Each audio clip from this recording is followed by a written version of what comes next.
Really very nice to see so many people attending on a Saturday morning. Either you must like me very much or you must be really stressed.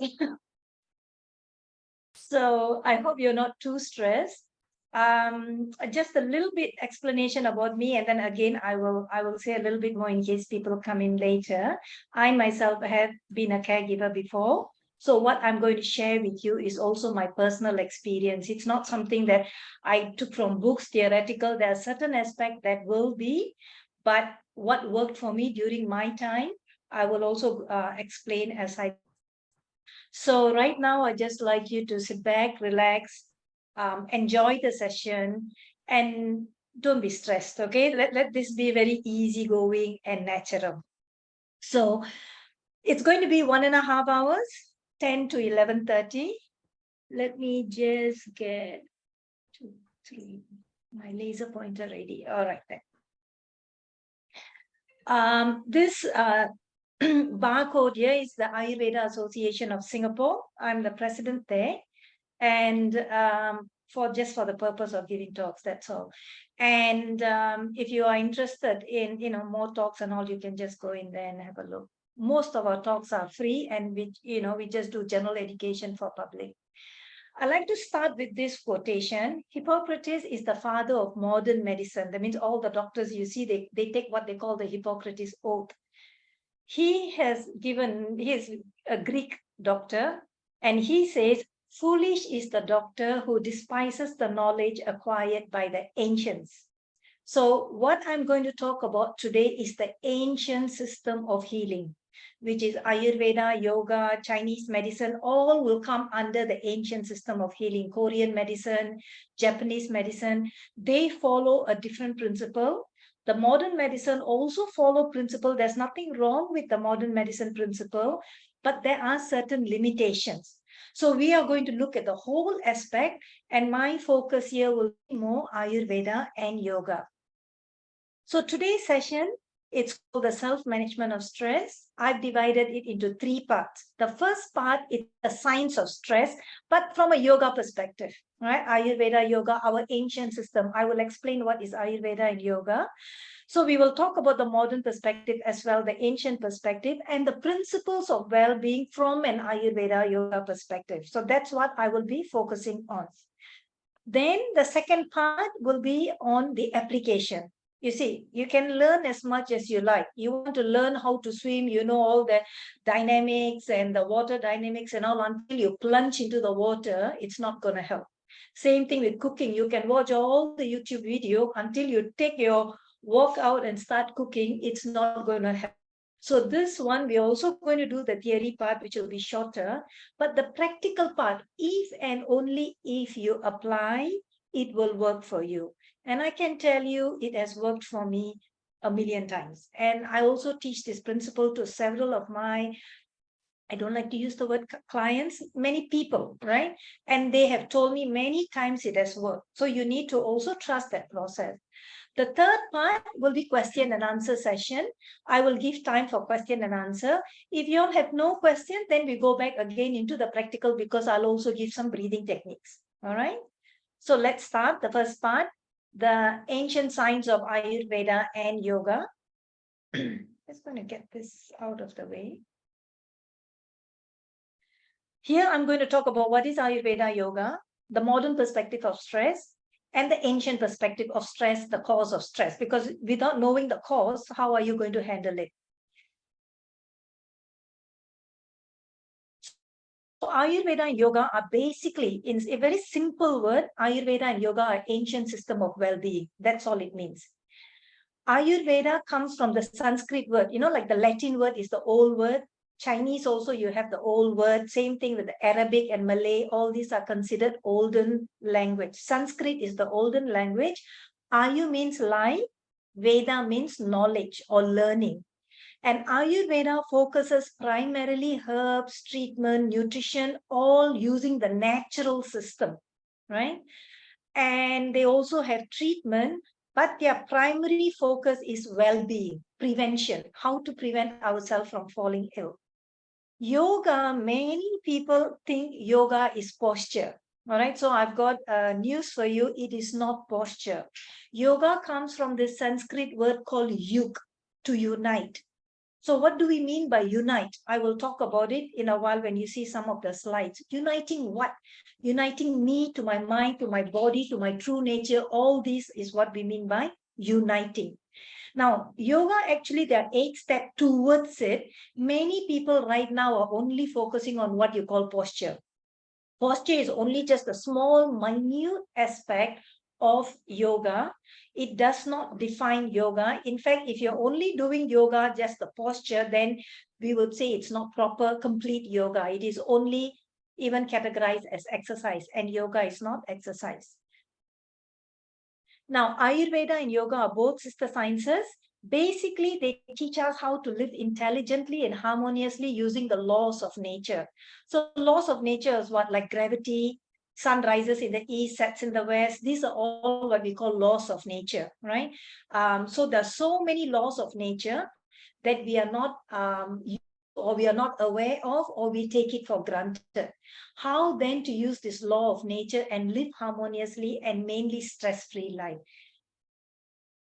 It's very deep, but I'll try and keep it as simple as possible. And modern science is also acknowledging this fact now. Basically, the message for healthy living is connect to your true nature. Then you'll ask me, Vasanthi, what do you mean connect to the true nature? Am I not my true nature? We say actually you are, but you're not connected to it, right? So the whole class is here teaching you how to connect to your true nature from a mind standpoint as well as practical standpoint. So when you look at what we call the new science, right? I won't go deep into it, but basically whatever science we learn in school, cells, the body is made up of cells, atoms, and all these things, right? Organs. This is what we learned in school in the younger days, olden times. Now also they still teach all that. And they thought atom was the final unit that makes everything. From atom comes all these cells and then organs and all those systems that make up the human being. Now, around the 1900s, they discovered what they call the quantum physics. When they start to study the cells, they went deeper and they found that actually cells are nothing but space. And this space, they call it waves. That we are all full of space, so much of waves. And if you look at all the modern technology that measures us, when you want to go to the doctor for heartbeat, they measure in terms of waves. The brain measured in terms of waves. Everything is measured in terms of waves, right? The machine only shows waves. So we are actually waves. And these waves is what quantum science is saying that we really are. So it says we are body and energy. Now, if you have time, please do read Dr. Bruce Lipton. He is one of the pioneers of epigenetics. Now, epigenetics means you may have heard of the word genetics, genes. Genes define who we are. But he was way back in the 60s. He talked about epigenetics. His research showed that there is something above the genes. The genes is merely a photocopier machine. You give it this one, it gives you that. You give it this, it gives you that. It is not what defined, which means if you have cancer genes, it does not mean you will have cancer. Something else above the genes, that's what it's called epigenetics. Something above the genes will then trigger this gene, will trigger the genetics to manifest that cancer. So that's the term called epigenetics. So he said that his research was shocking way back in the 60s. At that time, his pioneers did not want to listen to him. But then later, now everyone is talking about epigenetics. Science, modern science is also accepting that. And he, in his book, he quotes, the universe is one indivisible dynamic whole in which energy and matter are so deeply entangled, and it is impossible to consider them as independent elements. Previously, they used to say body and mind separate. Now they say cannot be separate. So he's saying we are interacting waves. So we are all actually, even though you see me, Vasanthi, I'm just waves. So you can imagine in the airport last time, when there's, they want to see certain things, if you go through that X-ray, you only see waves. That's what we really are. And you see the scientific community is now waking up to it. And this man uses the term, we are spiritual nature. Now, even though he's a doctor, he's a scientist, I like the fact that he's using spirituality, because spirituality is not religion. When you look at the origin of the word spirituality, it comes from the Latin word meaning breath. So Ayurveda and yoga says we are breathing human beings or breathing beings. Since we are breathing beings, we are spiritual beings. There's nothing religious about it. There's nothing woo-woo or unscientific about it. You and I breathe, right? As long as we are breathing, we are spiritual beings. When we don't breathe, we are dead. It's a body. Simple as that. Okay. Ayurveda and yoga sees us more as energy than the physical. All right. This is where the old science, this is where the new science is. And I can guarantee you, looking at the way the science is moving, probably the next 50 years, even modern science will accept this. Right now, there's still a resistance between quantum scientists and mechanical scientists, but we are not going to go in there. But just to let you know, this is the way the world is moving. So Ayurveda defines life. What do I mean by spiritual being? Ayurveda and so yoga say we are made up of 4 aspects. It's still one, but what are these 4 components for functional purposes? We have something called our true self, our true nature. This is what my focus of today's class is. Now we can call it the life-giving principle. We have the aspect called the mind, we have the senses, we have the physical body. The thing is, we are all these 4. Right now, the world, we are only focusing on these 3 aspects. We are not focusing on our true nature at all. This part is the physical body, whereas here is the non-physical, the mind, the senses, how it operates. We are not aware of how it operates, but yoga gives a fantastic idea of how it works. Very simply put, fan, radio, and all, how do they work? For fan and radio to work, we need something called electricity, right? Without electricity, the fan is not going to work. Without electricity, the radio is not going to work. And in the radio, when you hear the singer singing, is the singer actually inside the radio? You crash the radio, you break open the radio. Do you see the singer? When you watch TV, you open the TV, you crack the TV. Do you see all the actors and actresses there inside the TV? No, right? It's that electricity that gives life to the TV. That means it turns on the TV, and the wave, the pixel that gives the movie. The same thing, the radio is an interpretation of waves. All right? Our brain is an interpretation of waves. That's what basically we are. I'm just keeping it as simple as possible because this is the key to managing your stress. We pay too much of attention to the physical. We don't pay attention to the non-physical, meaning our true nature, that which gives us life. Now, this is a very, very important aspect in Ayurveda because we think the body is everything. So Ayurveda says, think carefully. If the body is everything, if I cut my finger, what happens? We say the body heals, right? When I cut my finger, the body naturally will heal. Is it really true the body heals? Because if a dead body, someone who's dead, you cut the finger, will the body heal? It won't heal. So there is something inside the body that allows, that gives the ability to heal. Yes or no?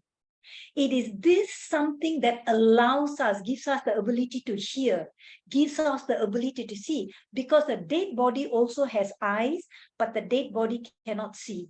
The dead body has legs, but the dead body doesn't walk. If it walks, then you better run away.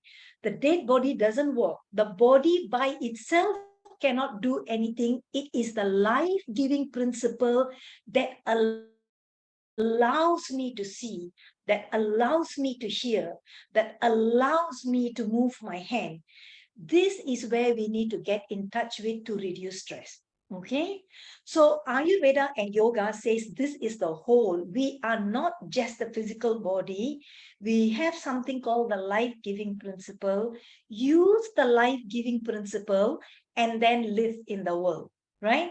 Stress is when we do not operate as a whole. Right now, we are operating only as parts. We are not operating as a whole. So let's quickly look at how the stress mechanism works in the body and why the senses. I've given the Sanskrit word for those of you who are interested, who want to go and do research, you can. but you can just focus only on the English word. So whatever we see goes through the senses, goes to the mind, and then we respond. That is what it says. So our body by design is supposed to manage stress. Okay, it is our design. The God created us such, in the sense that hundreds of years ago, we are all living in a cave. When you see a tiger, what happens? It's seen as a danger.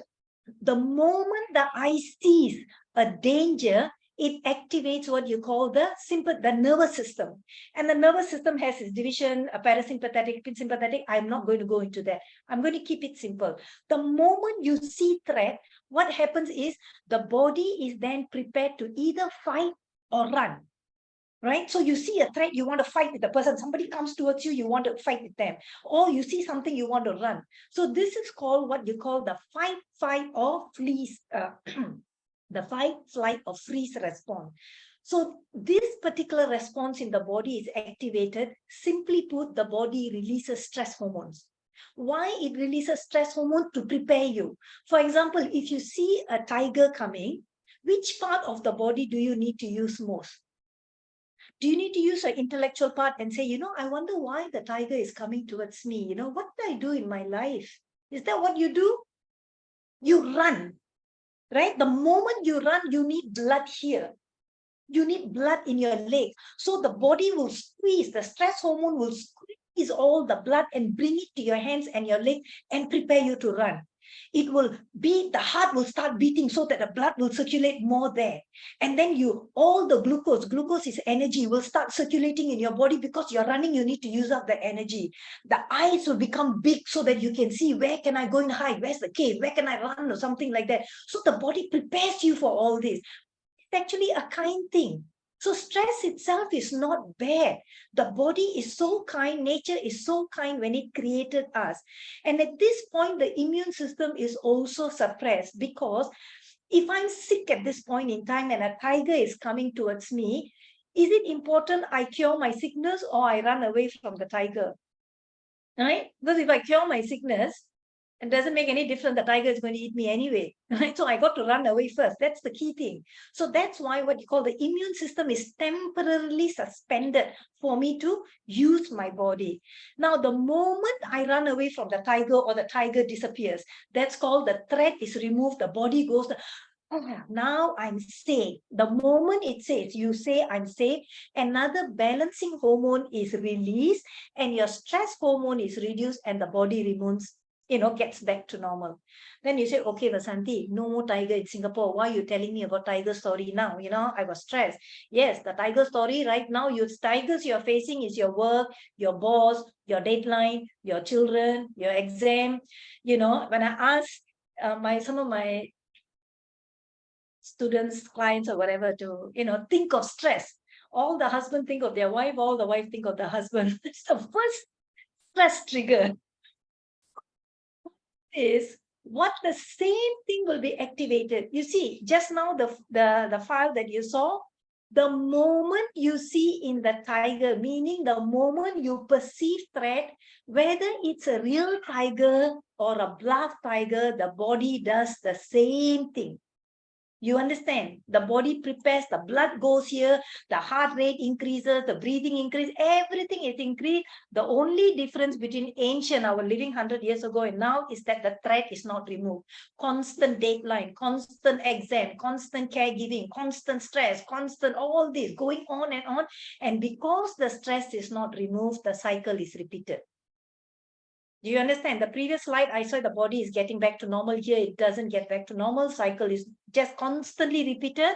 The body never returns to normal. Immune system is constantly suppressed. You understand why people are falling ill nowadays? So stress, according to yoga, is 99%. 95% of the disease is caused by stress. Because if your heart is constantly beating very fast, what will happen? Heart attack. If your breathing is constantly increased, not enough oxygen, you're breathing very shallow breathing, the organs are not going to work properly, right? Constantly, the body is releasing glucose for you to run and use the glucose, but you don't run. You're sitting only on the table and, stress, deadline, this, that, and all those. What happens to the glucose? Diabetes. That's why we are getting diabetes. The sweet thing, yes, part of the reason, but primarily the stress is releasing the glucose again and again, and we are not using up the glucose to literally run away from the tiger.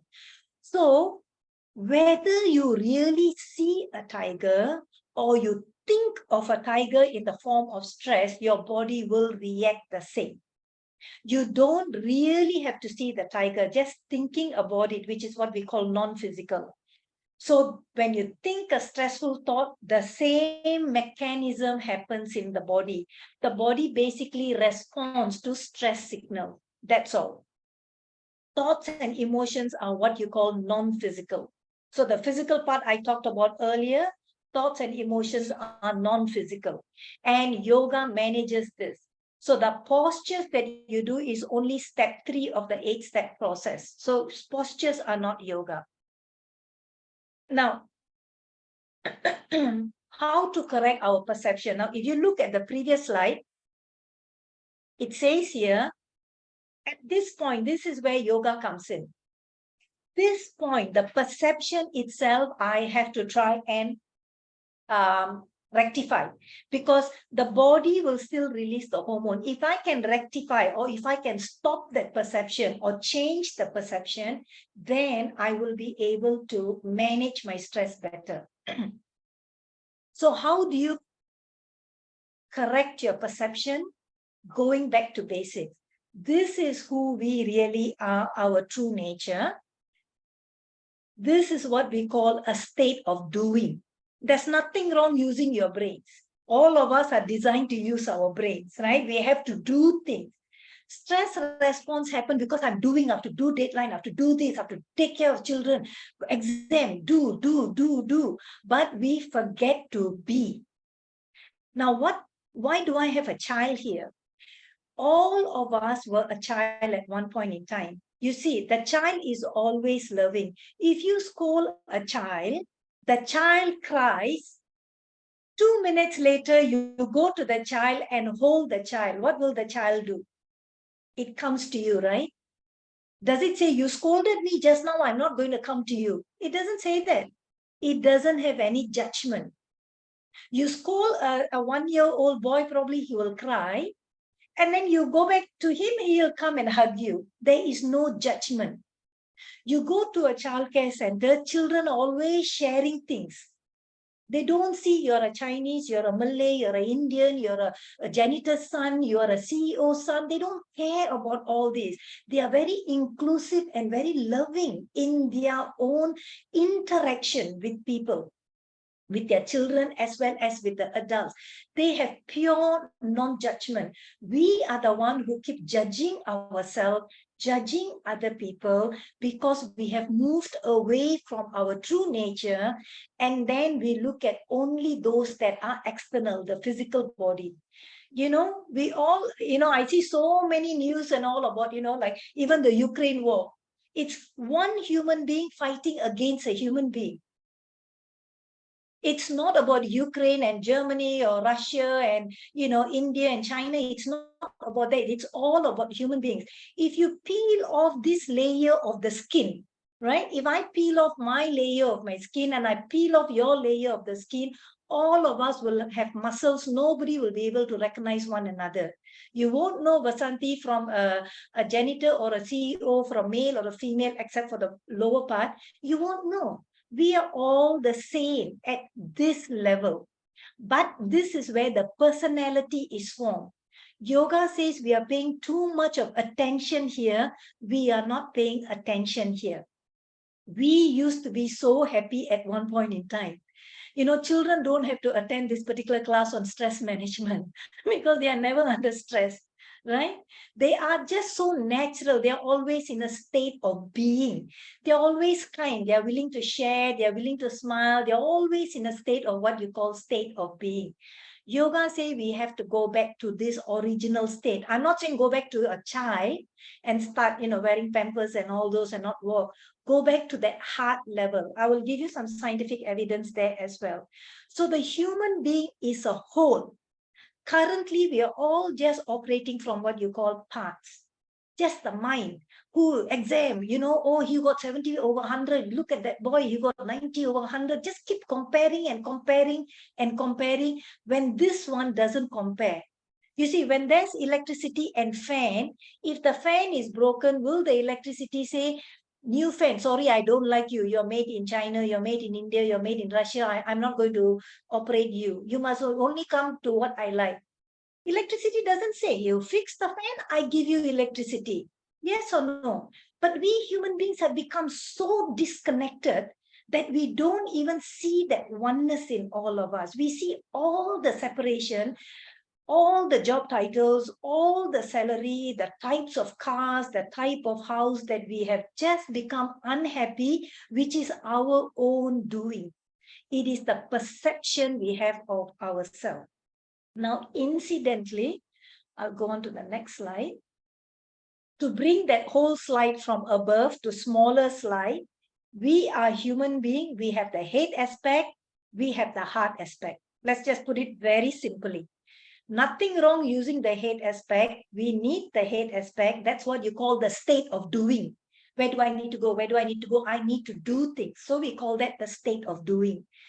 The true self is a state of being. We forgot to be happy. We forgot to be kind. We forgot to be loving. I mean, to have what you call the kindness week. Personally, I think it's sad.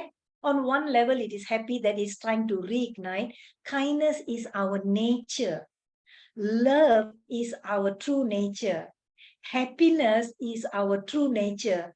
Dogs and monkeys and giraffes don't have to attend this class because they are always established in their true nature.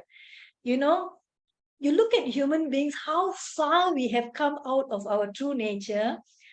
I was just doing this PowerPoint slide and I came across one YouTube video, 3 million views. I was like, wow, 3 million views. And guess what was the YouTube about? How to peel the banana properly. 3 million views. A monkey can do it. A monkey can do it. And we say we are above animals. But look at us. We have created a situation where we have to tell people how to peel a banana. And 3 million people are watching it.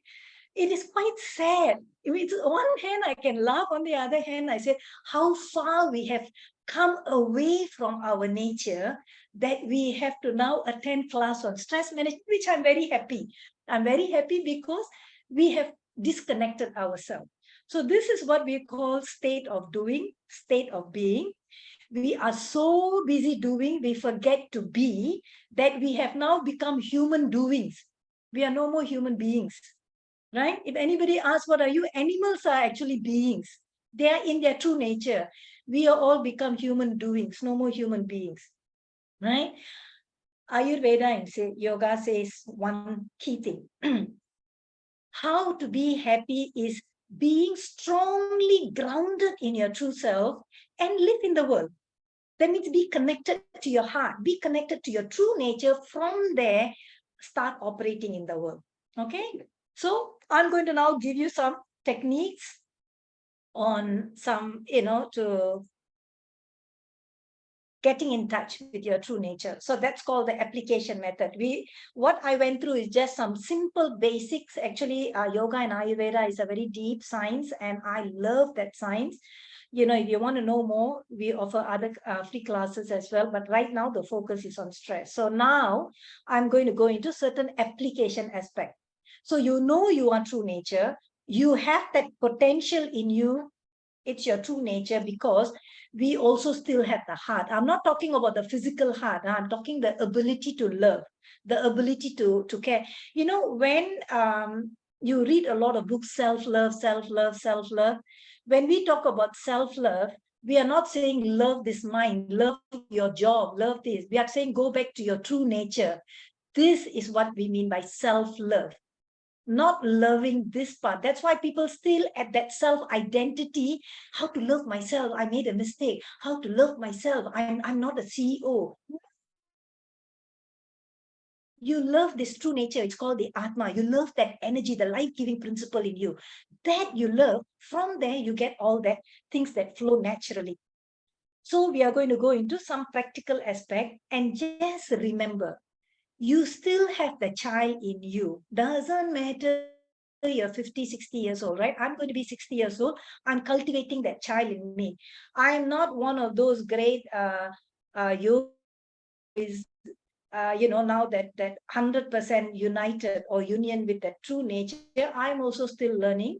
I want to let you know that I personally was a caregiver. I took care of my mother who had dementia.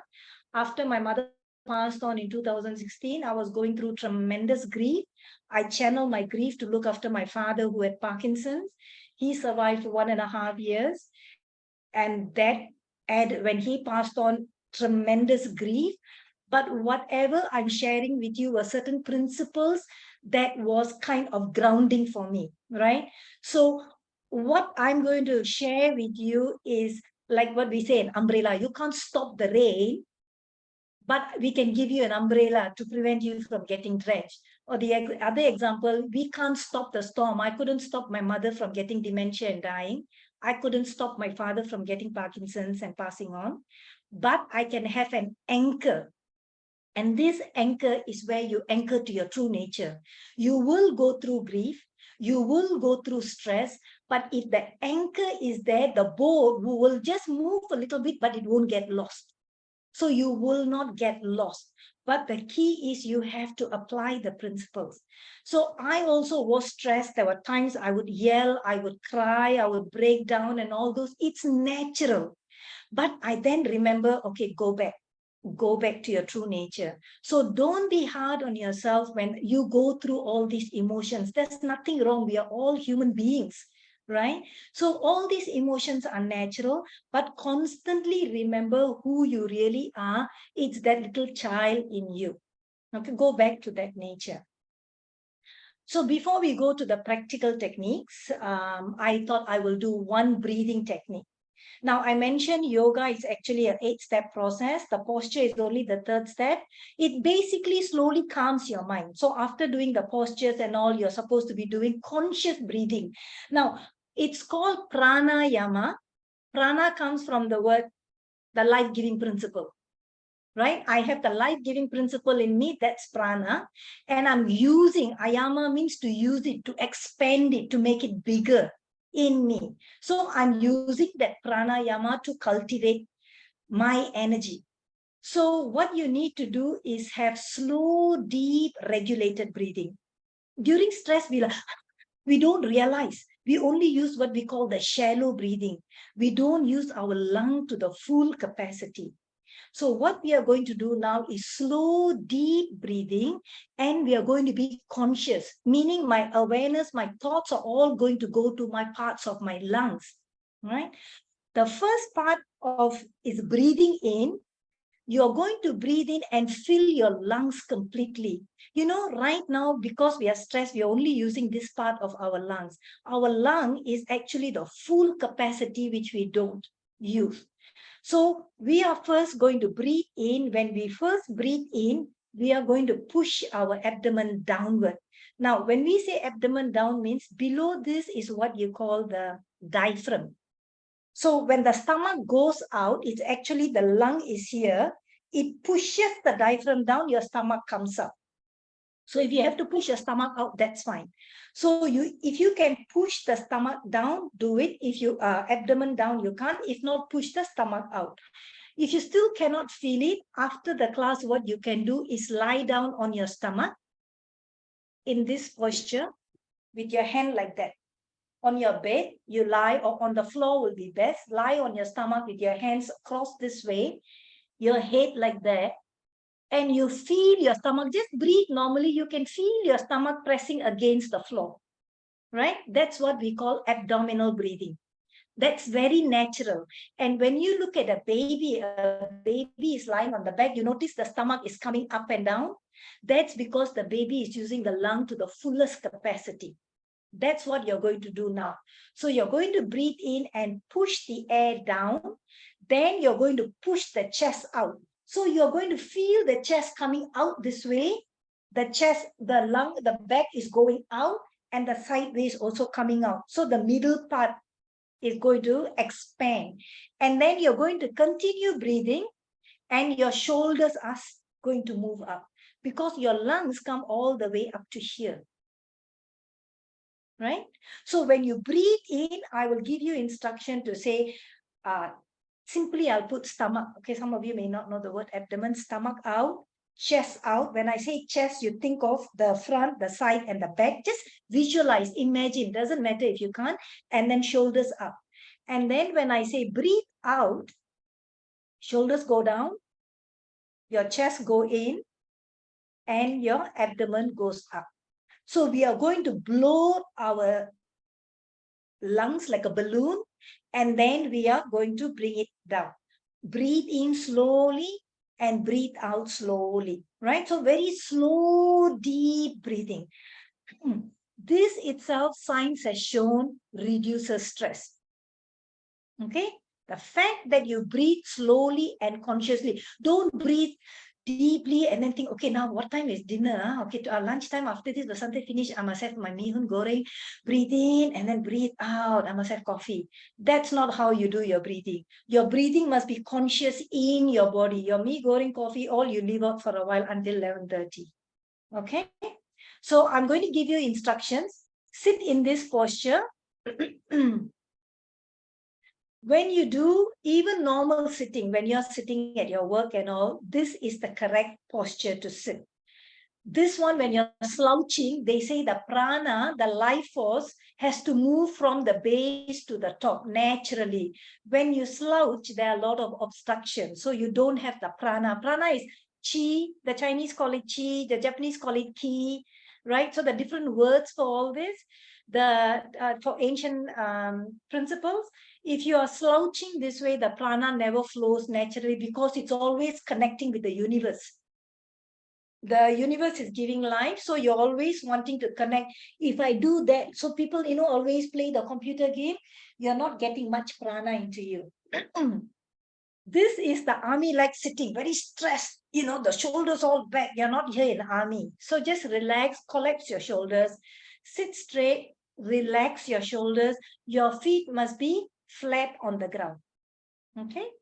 So we are going to do deep breathing, and then we are going to breathe out.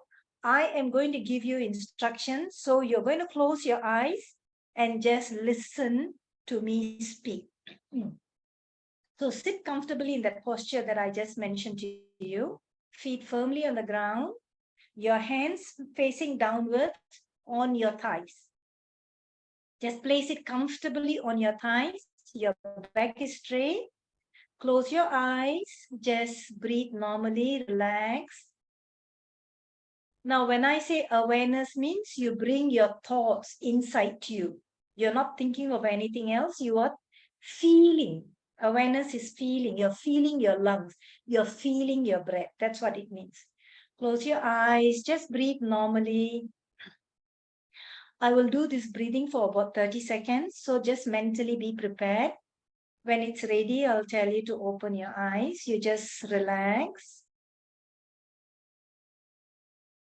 Now mentally prepare yourself to do this full breathing. First, you start off by breathing out completely. Exhale as much as you can through your nose. Now inhale through your nose. As you inhale, your stomach goes out. Your chest goes out. Slow, deep breathing. Shoulders go up. Slowly, your shoulders go down as you breathe out. Chest go in. Stomach goes in. Now, different people will have different regulations. So I'll do a few more rounds, after which you do according to your body's capacity. Inhale, your back is straight, your neck is straight. Stomach chest, shoulders expanding, filling your lungs completely, continuously. When you feel the fullness of your lungs, exhale. Shoulders go down, chest in, stomach in.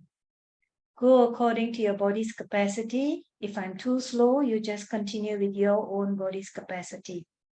Again, inhale, stomach out, chest out in all directions, shoulders up. Feel the prana filling your lungs. As you exhale, shoulders down, chest in, stomach in. Do a few more rounds according to your body's capacity, filling your lungs completely. Making sure your neck is straight, your head is straight.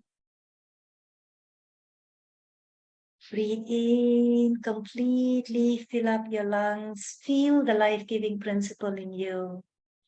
As you exhale, relax.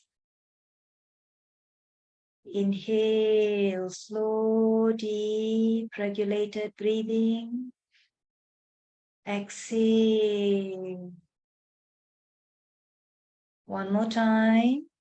Inhale, fill your lungs completely. Feel the life-giving principle filling every part of your body. Exhale. Relax, just observe your breathing. Let go. Breathe normally. Gently bring your awareness to your heart center.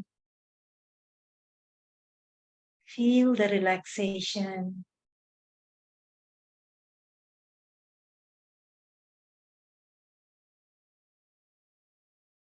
Mentally give thanks to this life-giving principle for operating your body.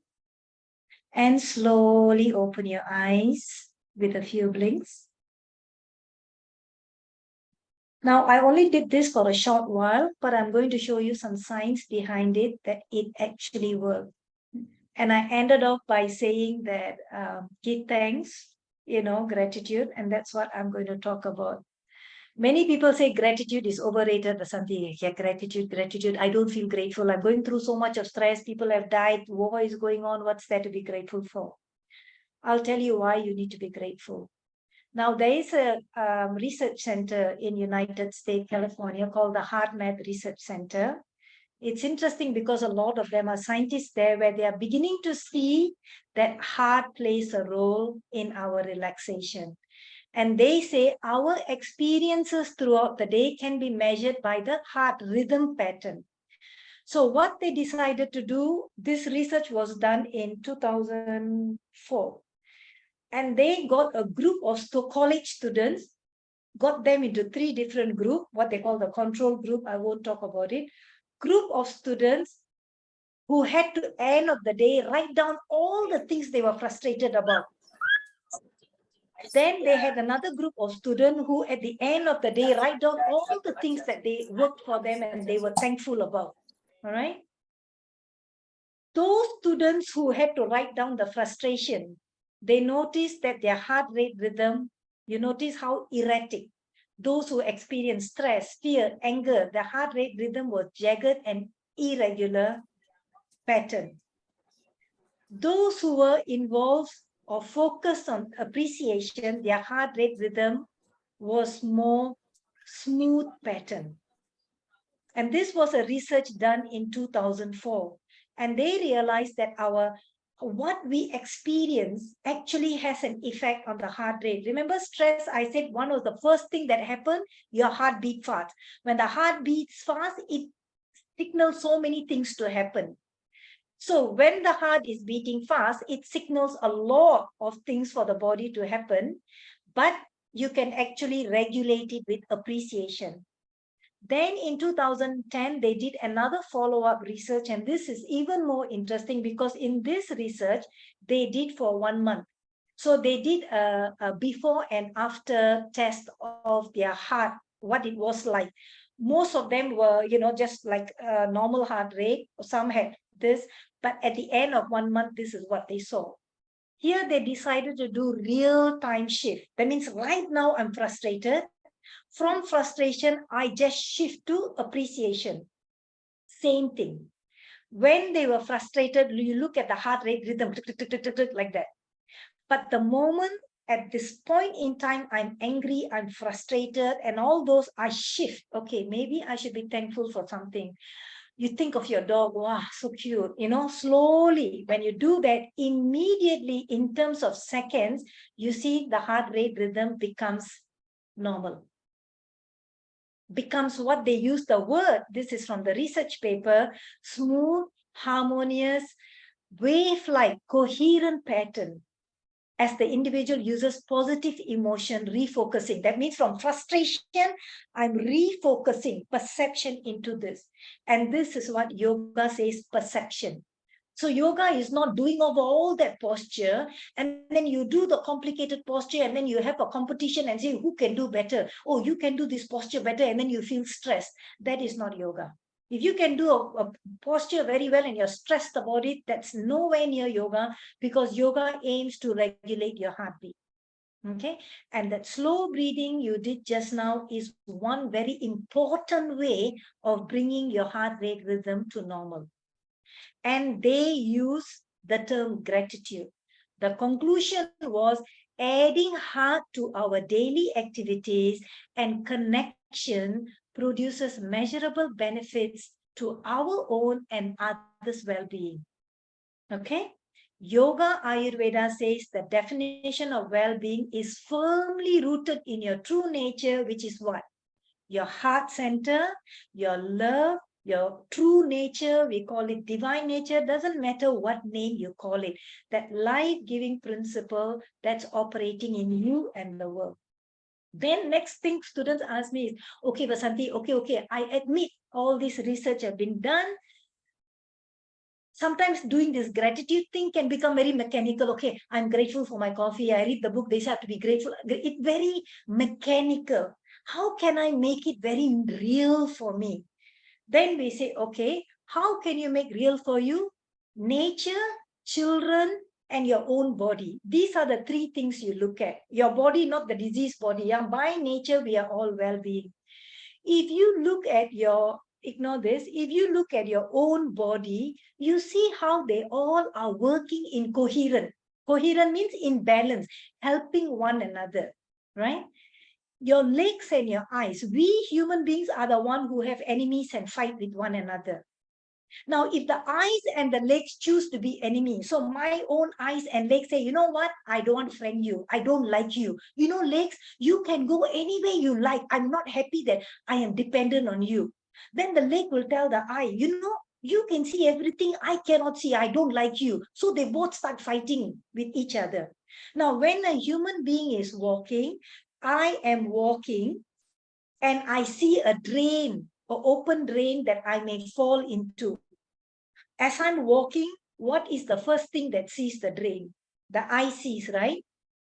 When the eye sees the drain, it quickly sends signals to the brain. The brain sends signals to the leg and tells the leg to move away from the drain. Yes or no? If the eye say, you know what, leg, I cannot be bothered, you fall into the drain, I'm not going to tell the brains anything. You walk right into the drain, the whole body will be gone.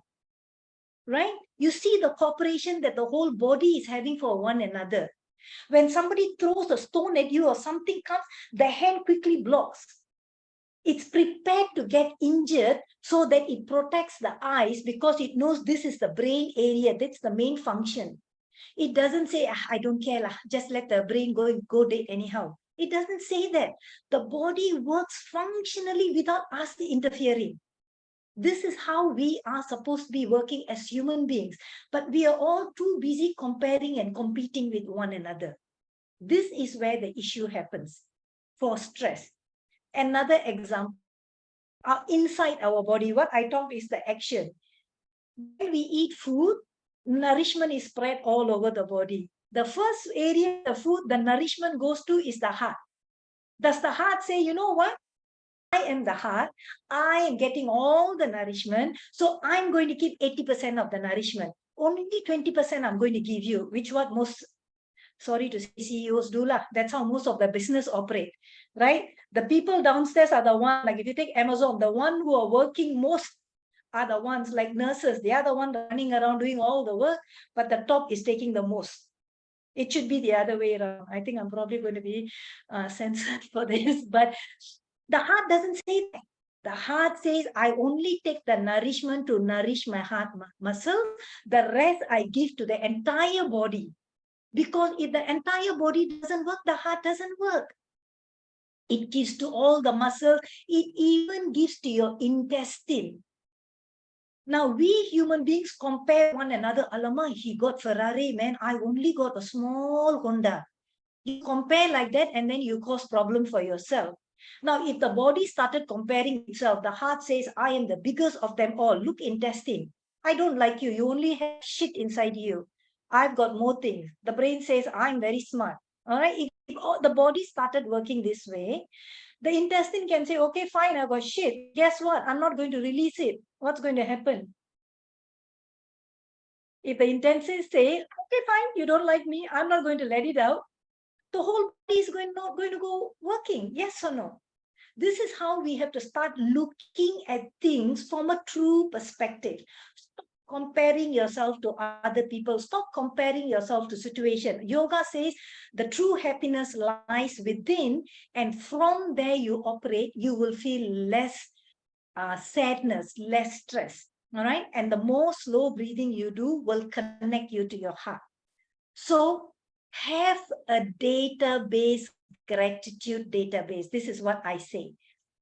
There was a point in time when I was working. Now this is what I do, and this is what I enjoy doing. A point in time I was working, I won't say which organization, where my boss was bullying me. She was bullying and bullying. I would come home crying. So literally I've gone through what a lot of people have gone through. Come home crying and all, and I couldn't handle it, but I needed that money, but that's not my passion. So one day she called me to the room, closed the door, and started shouting at me, humiliating me in front of people and all. And I knew her intention was to make me cry. I didn't want to cry in front of her. So quickly I shifted my attention to my dog. Thank God I had a dog at that time. I thought of my dog. He's so cute. He looks into me. His eyes is so cute.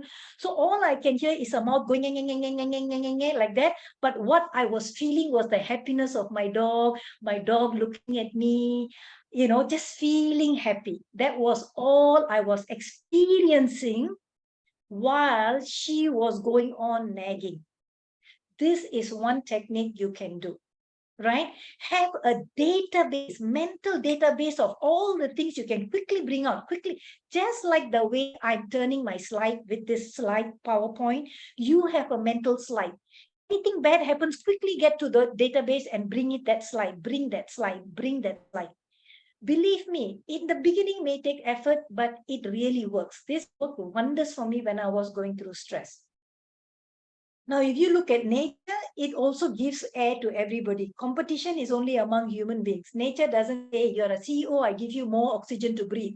You're a janitor, I don't want, not worth it. I don't give you enough oxygen.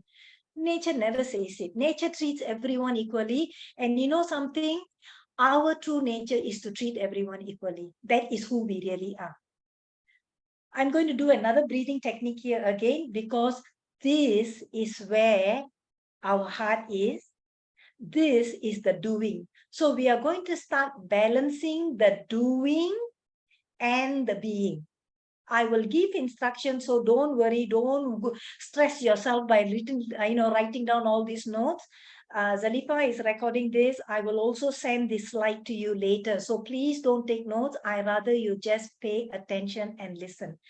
What I'm going to ask you to do now, first I explain, later we do it. You're going to close your eyes and I say you're going to become aware of yourself. Now, the word aware, I thought it's interesting. Some people come and ask me, Vasanthi, after the talk, what do you mean by aware? Aware means if you place your hand here and you close your eyes, you remove your hand, you are still aware of that area. even though the hand is not there, right? So that's what I want you to do. Bring your awareness without using your hand there to touch. So bring your awareness to your head region and your heart region as we breathe in and out. So I'm going to ask you to become first aware of yourself. Then I'll ask you to bring your awareness to your heart region, not your physical heart, but your, what you would say, your spiritual heart here, right in the middle. And then you take slow, deep breath. And then I'm going to ask you to breathe in. As you breathe in or inhale, move your awareness here to your forehead. This is where behind your pituitary gland is that releases all the stress hormones.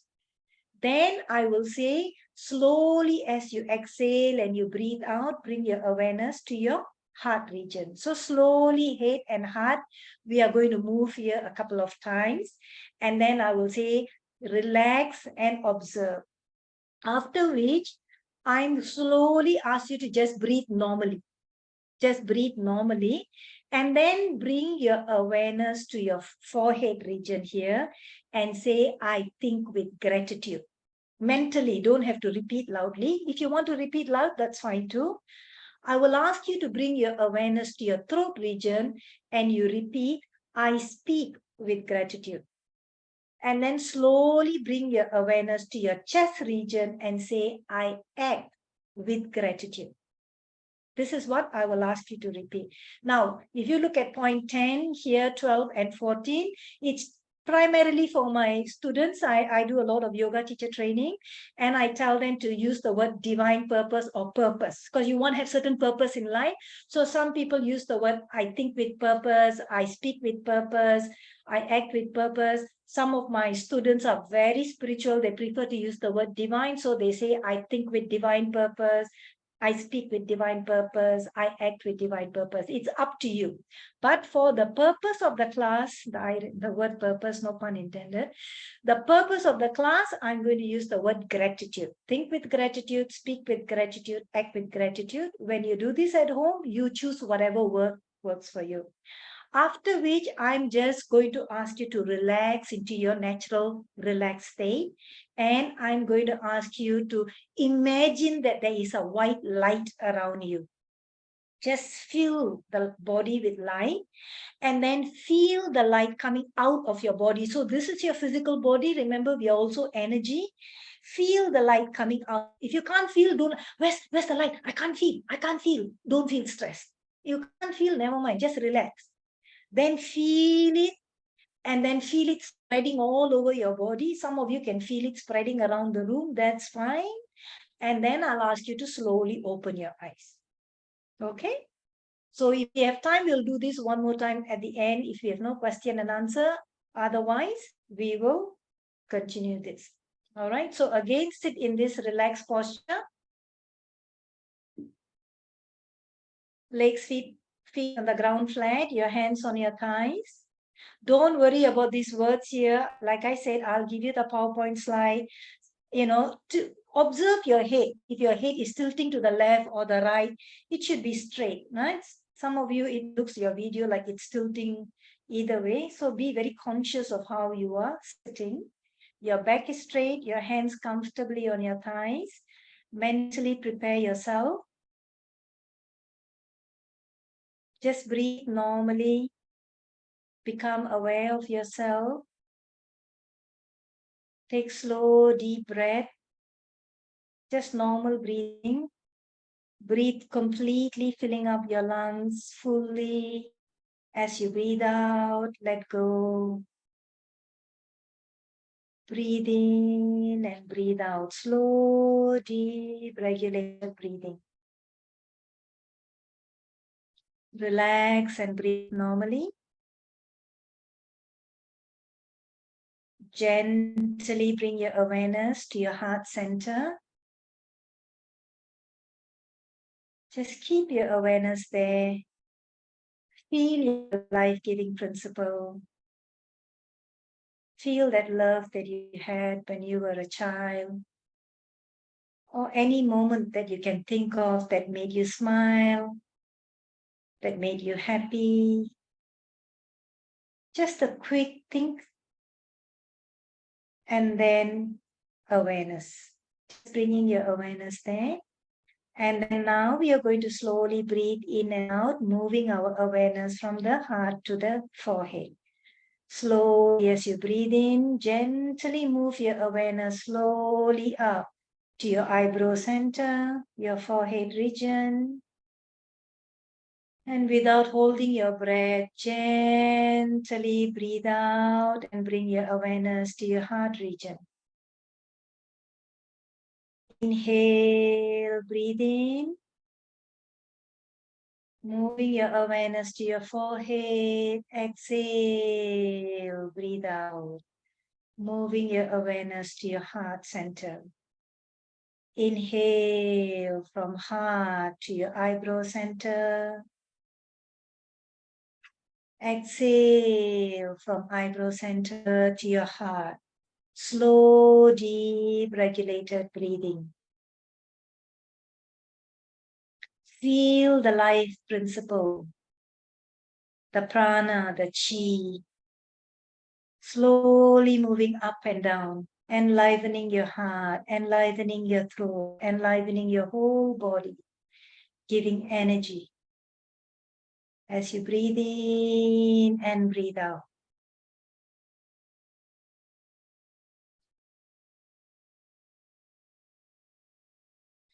Now slowly bring your awareness to your heart region and relax.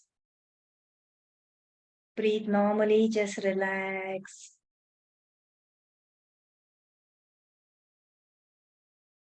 Feel the relaxation. We are now going to do a mental repetition of gratitude. Slowly move your awareness to your forehead region. Mentally repeat to yourself, I think with gratitude. Just slow, soft repetition, I think with gratitude. Fill your head region with gratitude. Feel the energy of gratitude filling your whole brains. Slowly move your awareness to your throat region and mentally repeat, I speak with gratitude. Feel the energy of gratitude surrounding your whole throat region. The thankfulness, the gratefulness, just filling your whole throat region. I speak with gratitude. Slowly move your awareness to your heart center. Feel your heart center filling up with love. And say mentally, I act with gratitude. I act with gratitude. Fill your whole heart with gratitude, with love, with thankfulness, with happiness, whatever you can think of that has made you happy. Feel the gratitude like a white light spreading all over your body, shining, moving up to your head, down your shoulders, your hands, your fingers, moving down all the way to your abdomen, your legs, your feet, your toes. Every cell working coherently. Every cell doing their own job to make sure that you are alive. Working in harmony so that they can keep you alive. All these cells are working tirelessly. Even when you're sleeping, they are all working so that you can do what you want to do. Silently operating your body without expecting anything in return. They are just giving and giving and giving. Thank all your cells for operating your body in a coherent manner. Feel this light slowly spreading out of your body, top of your head, out of your body, out of your toes, your fingers, spreading and filling up this room.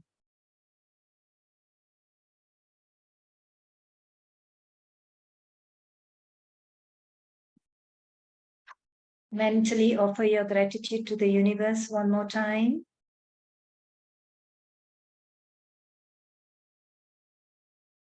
And with your awareness in your heart center, slowly open your eyes.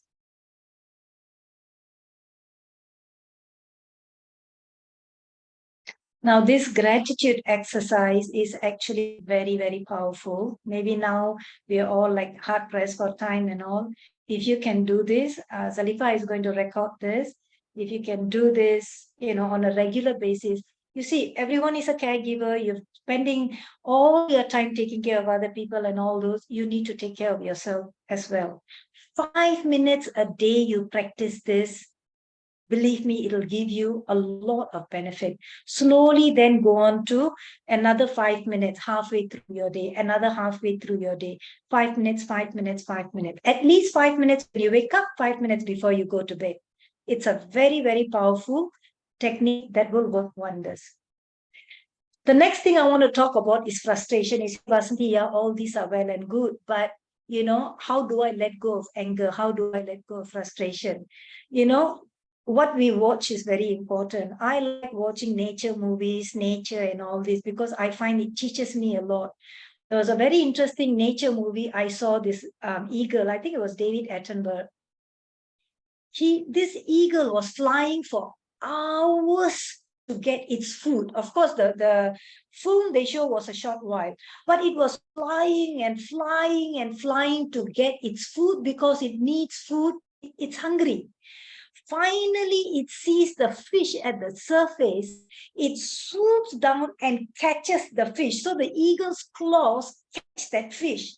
But it didn't catch the fish the way it would normally catch. It was a little bit off balance. Then it started flying upwards, but the fish was struggling and struggling and struggling, and the eagle was losing its balance. See, the eagles usually fly in beautiful harmony, right? But the eagle was losing its balance.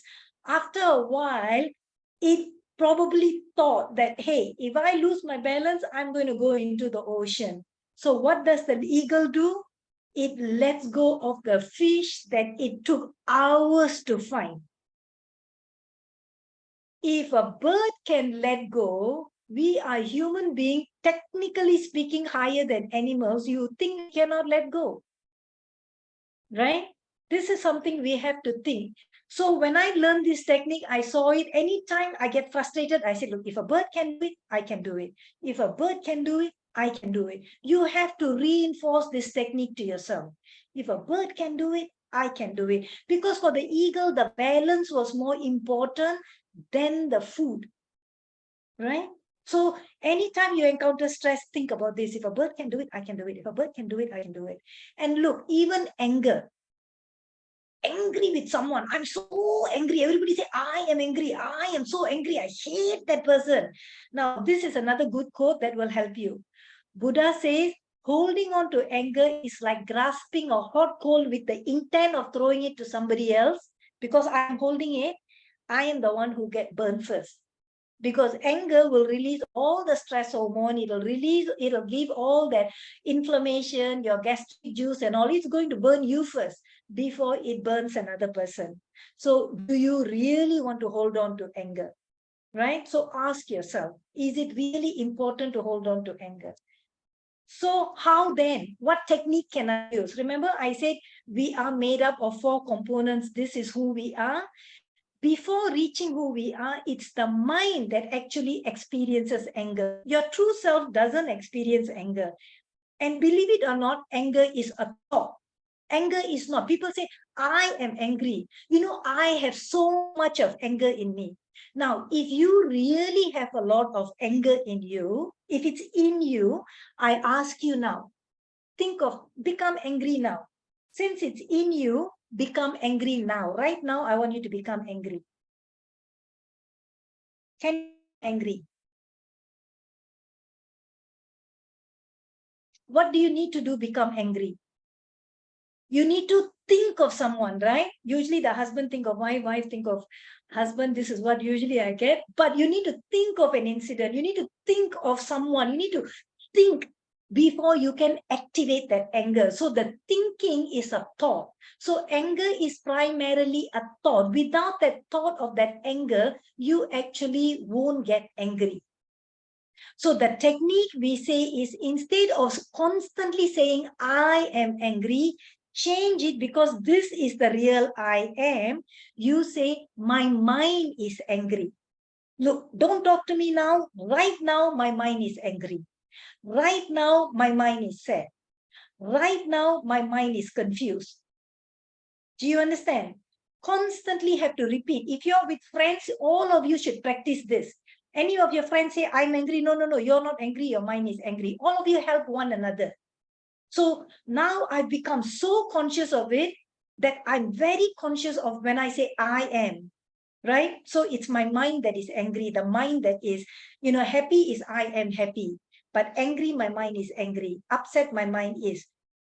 Have that differentiation. Because our true nature is happiness. Baby never born, baby doesn't get angry unless you go and kore the baby. Okay, so our true nature is to be happy. Also, results. I know parents are all very stressed with their children's result. Don't make the children's result them. Right? I remember once my nephew, he did very badly in exam, and everybody, both sides were really upset with him. And I was in Taiwan at the time. When I came back from Taiwan, my brother was telling me, look, can you please talk to my son? He did very badly in exam, and he just walked towards me like, oh boy, everyone scolded me. Now auntie is going to scold me. He looked at me. I looked directly into his eyes and I said, darling, I don't care what your results are. I love you anyway. You should see the twinkle in his eye. Because his results were here. This is not who he was. I loved him for this. As parents, sadly, many parents confuse this whole thing with a child. If this one thing you can take away as a parent, the child, I love you, I love you, I love you, but your results are for your purpose of your future, nothing to do with you. You are not your results. This is something parents need to reinforce to children. You are not your results. You are not your job application. You are not your outcome of your office work, right? You are this true self. That's what you got to reinforce to yourself. Now, the life-giving principle is very kind, very loving. And this is another thing that was really very nice. The Sahara Desert, I watch in nature. The ant in Sahara Desert can live over 50 degrees. They don't die. All right. We will die in this degree. Sahara Desert, these ants don't die. Why? Because the covering of that ant, it's called the silver ant. The body covering is such that it can quickly go out, get that food, and come back into that shape. So this allows the ant to survive. Next thought that came into my mind, far away in the Sahara Desert, far away, the universe actually can take care of a small, tiny ant. Don't tell me the universe won't take care of me, right? So this is where your gratitude comes in. You have to sit down and write or think of all the things that you thought was a challenge a long time ago. But after a few weeks, few days, few months, you realize actually, you know what? It worked out for the better. It worked out for the better. So when you have those database in your mind, when you go through a challenging moment, you will say, okay, that time it happened, it was challenging, but it worked out for the better. Right now, chances are it will work out for the better, right? So you just have to keep thinking that. What we hear is very important. This is called a tuning fork experiment. I'll just now quickly run through because I think there are some questions. In experiment, they do that, a tuning fork, they ting, they make a sound. The sound wave crashes the wine glass. The wave. Next question we have to ask ourselves is, what are we listening? Because we are listening to music, we are listening to TV, the serials, the drama. all these sound waves will have an effect. You do your own research and see that delta wave, newborn babies up to the age of 2 years are operating from delta wave. So if you can get music and all those movies and all that brings you to the level of that delta wave, go ahead and do it. A quick story my mother shared with me when I was 15 years old, which is very powerful for me till now, right? I'm going to be 60 and it still works for me, so I hope it works for you. There was a king, a minister. Of course, it's only a story. These kind of stories we need to have for children. The minister was a very close confidant of the king, and everywhere they will go together. The minister was a positive guy, always will say everything happens for the good. Anything happen, he'll tell the king, it happens for the good, it happens, don't worry, it happens for the good. One day, the king accidentally cut off his toenails. Not toenails, sorry, the entire toe. The whole toe was cut off. And he was bleeding profusely. All the doctors all came to wrap it up, the bleed, the stop. The minister looked at the king and he goes, also for the good. He tells the king. The king got so angry. How dare you? I'm suffering in pain. My toe is gone. You dare say this. He put the minister in jail and put this guy in jail. I can't deal with this. It's for the good. It's for the good, So put him in jail. And then few months later, the toe was totally done, finished, all operated. He was healed and the king went hunting. When he went hunting, he was caught by a group of cannibals. You know what are cannibals, right? People who eat people. So they tied him up, they caught him, they were going to eat him, they were just going to kill him, chop off his head.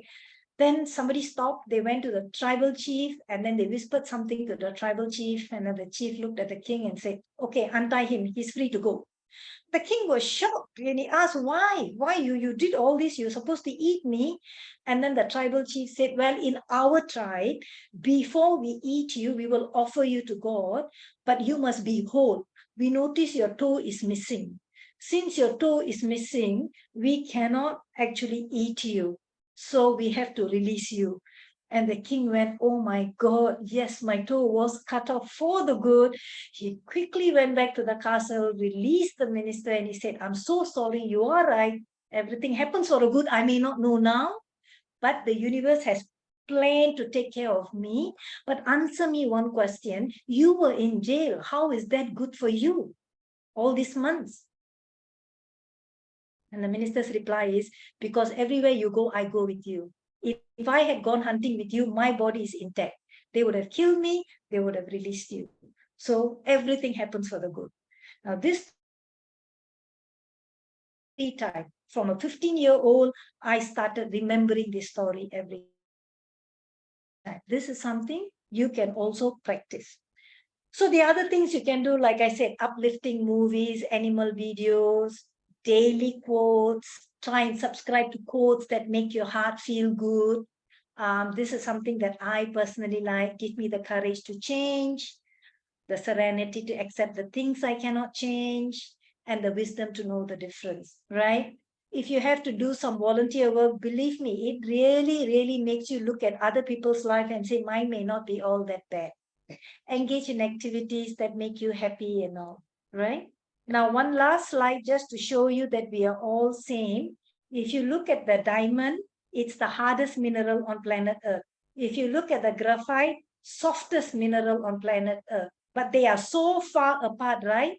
But if you look at the invisible, the molecules, 99% non-physical is carbon.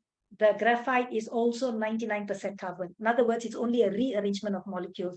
You and I are just merely rearrangement, but we are all the same. We are no different than one another. We don't need to hate our neighbors. We don't need to hate one another.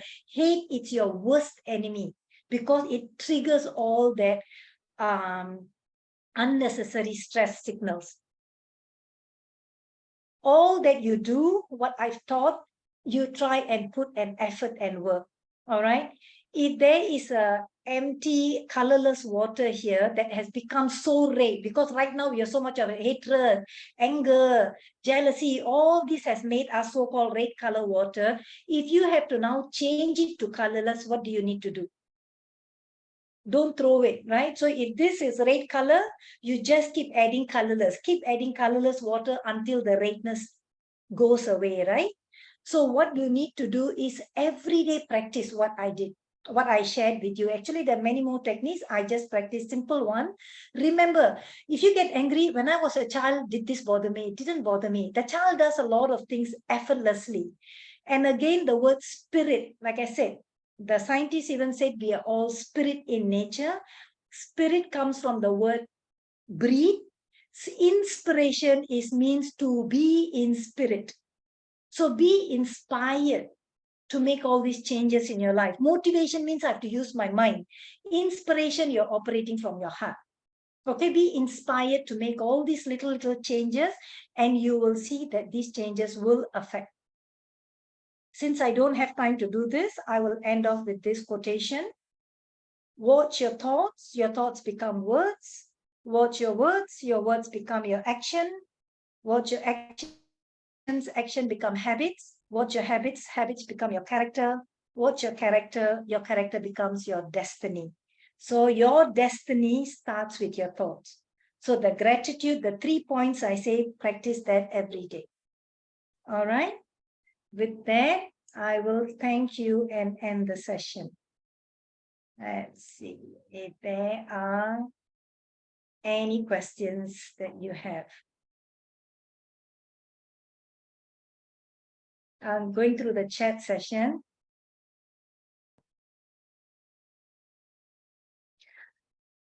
I am currently nursing my C+ symptoms. Can I do my exercise? Now, I'm really not sure what you mean by C+. So I think the participant is referring to COVID, I think. oh, COVID. Oh, okay. You see how out of touch I am with COVID because it doesn't bother me. I had COVID, but again, I'm just operating only from the hand. Yes, but again, depends. You have to make sure the breathing you can do anytime. It works wonders for you. All right. So the gratitude breathing you do all the time. But if you're tired, sleep, lie down on the bed and do that. Just breathe in deeply and breathe out.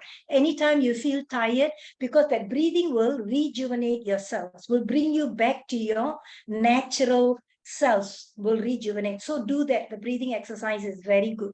Okay. And when you feel tired after doing breathing, don't feel bad because just like the baby, the cells are always rejuvenating. Like that, your body is rejuvenating. Right? So do that. Next question. The recording will be made available. Yes. So that's about the only question we have here, actually, whether you have COVID. And I think there's one question from Hazel. Hazel actually asks, how do we find our true nature? What are the components of true nature? okay, how do you find your true nature? This is like a very practical question which so many people ask me, but sad because we have not been in touch with ourselves so long, right? So what I would say is keep doing that exercise. Go back to those little techniques I say, because we have covered our personality, we've covered so much that we can't see our true nature. Do you understand? But we are our true nature. You see, a lot of elderly people now, they are going back to their true nature. It's like, I've done all this, but look at, they're just very silent. My father had Parkinson's, and my mother is the first to pass on, and he became very depressed because he's always been with mother all the time. So when mother passed on in 2016 December, he was so depressed. We called some social workers, psychologists, and I remember the social worker told me, Vasanthi, your father maximum, he's so depressed, he keeps saying he wants to die, maximum he will live 3 months. You know what I did? Every day, because his Parkinson's is bedridden, I switch his TV program. What he will watch this stupid Tamil drama and all those, constantly fighting and all those. Switched it to nature. Every time David Attenborough, nature movies, the birds flying, the babies, children singing. These were exactly 24 hours that he's awake. He was drenched in it. Then when we put him in wheelchair to feed him, he would only listen to children singing, small small, cute little children singing, and my father will smile and all. Within 3 months, he started saying, I want to go out. And his life was extended for 1.5 years when doctors predicted only 3 months. See, the power of what we hear, the power of what we see, all these, food is not just what we put in the mouth. All these are very important. They are subtle. They are operating at the wave level. So the breathing, the slow breathing will, all that stress will slowly fizzle out and you get in touch with your true nature. The power of that breathing, just now all that scientific experiment I showed will get you in touch. It's not like, okay, now I wear the true breathing, where my true self, where my, no. We have covered ourselves with so much of anger, jealousy, judgment, and all those. It will take time. But trust, and I guarantee you, I've seen this happen to thousands, hundreds of people that I've given this talk to who have seen a lot of benefit. I hope I answered that question. You have to keep practicing. That's how you keep getting in touch with your true nature. You see, your true nature never left you. It is there. So another example we give is, let's say that the switch is turned off, the room is very dark. What do I need to do to bring the light in? Now the room is pitch dark. Do I take a pail and start taking the darkness and start throwing the darkness? What do I have to do to just bring the light in? Turn on the switch. The moment the light comes, darkness automatically will go. You don't have to say darkness time for you to go. The moment light comes, darkness automatically, it's nature. This is one of nature's law. The moment you get in touch with your heart, the moment you start feeling that love, not that love for your husband, wife, all those are conditional, your own love that animals generally have, slowly, like I told you, the little drops of water that will change the red color to colorless. Don't be disheartened. If the whole color is red, I pour one drop. When I pour one drop, will it become colorless? One drop of colorless won't become colorless. 2 drops won't become colorless because our eyes cannot see. But when you measure molecules wise, yes, there's a change. You understand? So one day you do subconsciously, there's a change. Subconsciously, there's a change. If you do this technique, there's a science behind it. At least minimum 7 days, 45 days, you do it regularly, you will see changes in yourself. Things that used to frustrate you doesn't frustrate you.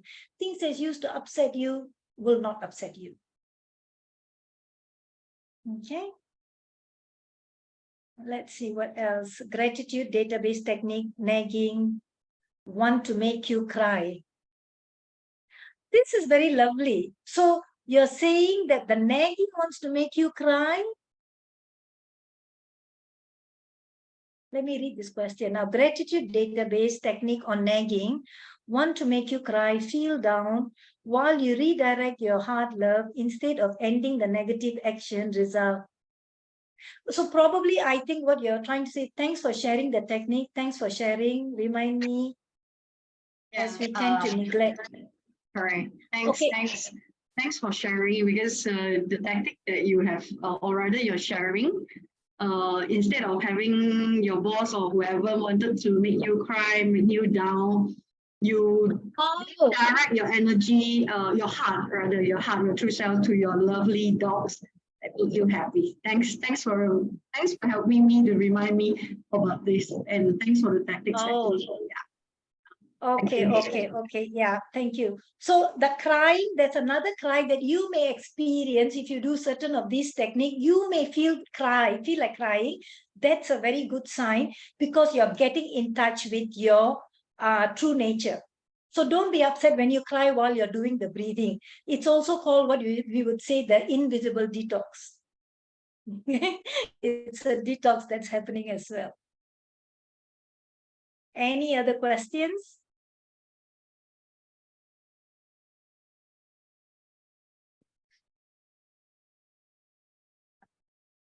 Okay, looks like all of you benefited from it. Thank you very much for, I hope all of you benefited from it. Please, the technique, I cannot stress enough the gratitude, the love, because only when you get in touch with that, let that flourish, you will see changes. Otherwise, you're still going to operate from here and be stressed. Okay, you all are in a group, continue this group, continue helping, supporting one another. Believe me, it's not worth it just going out for all that mind things, right? So what, somebody is a CEO, you're not. So what, that person has a Ferrari, you don't. Doesn't matter, because when you get in touch with your true nature, things will start falling in place. All right, so thank you very much. Thank you once again.